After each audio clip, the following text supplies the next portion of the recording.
I am in Belgorod. It is the capital city of the Belgorod region, an area of southwest Russia. And this is Belgorod State National Research University, which was founded 140 years ago and was one of the first Russian educational institutions to train teachers.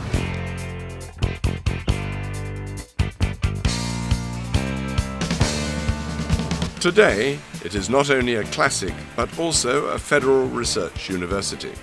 It is the largest educational and cultural center in the region. 25,000 students study here, and more than 2,000 are foreign students from 76 countries. The university has a number of campuses in Belgorod, and every campus is quite remarkable in its own right. This is the main academic building, which accommodates 6 institutes and 2 departments. The university offers degrees in engineering, medicine, law, journalism, economics, linguistics, and other specialisms. Another university campus is situated in Studentcheskaya Street, in the northern part of the city. It is the first campus and was built in 1966 for Belgorod Pedagogical Institute. 30 years later, in 1996, the Pedagogical Institute became a classic university. This is where the 7th institute of the university is. It's the Teacher Training College. And here also is the alley commemorating the Russian Nobel Prize winners in literature. Another monument, one to Josip Brodsky, will soon be added to the Russian Writers' Memorial, which already features Mikhail Sholokhov, Boris Pasternak, Ivan Bunin, and Alexander Solzhenitsyn. It is the university's contribution to the Open-Air Museum of Belgorod, which hosts a considerable number of sculptural and architectural monuments, located in different parts of the city, reflecting its history. We are now at the monument to Prince Vladimir, who converted Russia to Christianity. It is located on a commanding hilltop with a panoramic view of the historical part of Belgorod. As you can see, over the years, the city has expanded considerably to the north and to the south. The historical part of Belgorod is situated on the territory of 3 fortresses, which served as important outposts of the Moscow state. The distance between Belgorod and Moscow is 700 kilometers. The history of the city is connected with the foundation of Belgorod Fortress. The fortress was founded in 1596 by the decree of Tsar Fyodor I of Russia, the son of Ivan the Terrible and the last Tsar of the Rurik dynasty. Most historians believe that the name Belgorod, which translates as White City, comes from the vast deposits of chalk in this area. Over there and there, where the chalk hills are visible, were 2 fortresses dating back to the time of the Russian Tsars. It is truly amazing how unique the chalk deposits in this land are. They grace the landscape with their white slopes. But the name of the city comes from a different source. In ancient times, the word white meant clean and free. It is quite possible that the city was not named after the chalk hills, but as a symbol of the freedom from the Tatars, who used to devastate Russian territories. In the second half of the 17th century, a third fortress with Belgorod down in the valley between the hills. It consisted of the Belgorod Kremlin and clay huts, which were connected by the towering Nicholas Gate. Nowadays, this is the city center. The center of the city incorporates the residential blocks between Pushkin Street and Vokzalnaya Street. During the reign of Peter the Great, the soldiers of the Belgorod Regiment proved their loyalty to the Tsar in the Great Northern War. In memory of the Battle of Poltava, the Belgorod region was awarded a banner with the image of an eagle in flight, which symbolized Russia, as well as a fleeing lion, which symbolized the defeat of Sweden. Here is another reminder of those times, the ancient Orthodox Cathedral of St. Nicholas. Peter the Great donated 100 rubles for its reconstruction. The peaceful history of Belgorod began in the 18th century. The city began its development, gradually losing the status of a fortress. it became a wealthy and peaceful merchant city, far from the turbulent events of the time. During the reign of Catherine the Great, a new Belgorod was built of stone, laid out as a grid, which saved it from further disastrous fires. At the time, Belgorod was also an important spiritual center. In the middle of the 18th century, Empress Elizabeth appointed St. Joseph as Archbishop of Belgorod and Obayan. He was canonized because of the many miracles he performed during his life and after his death.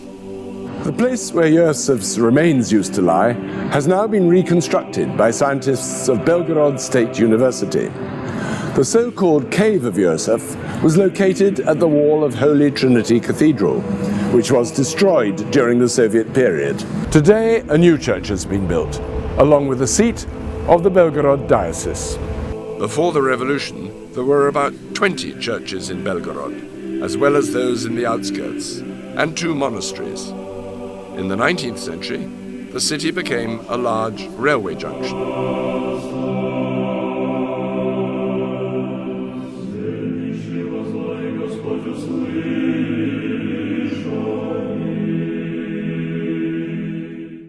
Being a wealthy and quite large provincial town, Belgorod boasted the onion domes of its marvelous churches, as well as numerous old civic and public buildings, some of which have survived until today. This is Weinbaum's printing house on Grajdanskaya Avenue, and across the street is Smolenski Cathedral, an architectural gem. The former Orion Cinema and grammar schools for boys and girls were a bit further down the street. Nowadays, the building of the former boys' school hosts the Department of Social Theology of BelSU. Opposite is the Cathedral of the Transfiguration, where St. Joseph's remains lie. Another historical building is the house of the merchant Selivanov, which is now the Museum of Literature. Some streets have historical names, like, for example, the main Cathedral Square. This is where the 0 milestone is, where all roads from Belgorod begin. A bit further down the road is Museum Square. Here you can visit the local History Museum, the Art Museum, and the diorama of the Battle of Kursk. This was the gateway to the city from the south, and this is where Staromoskovskaya, now Popov Street, begins, heading north. Andrei Popov was a 22-year-old tankman who took part in the liberation of Belgorod during the war. A memorial bust was erected at the intersection of the street, which now bears his name, and People's Boulevard. During the Second World War, the people of Belgorod suffered many hardships, and the city was twice occupied by the Nazis, with ferocious bombings and mass deportations to Germany. An eternal flame burns in Cathedral Square as a tribute to those who liberated the city and fell in battle. To commemorate the victory in the Battle of Kursk at Prokhorovka, a diorama was opened back in the 1980s called The Blazing Bulb. In honor of the liberation of Belgorod on the 5th of August 1943, the first victory salute was fired. Belgorod was also one of the first cities to receive the title of City of Military Glory. To commemorate that event, a monument was erected in the main square. And every year, on the 5th of August, a festive fireworks display celebrating Belgorod Liberation Day lights up the city streets.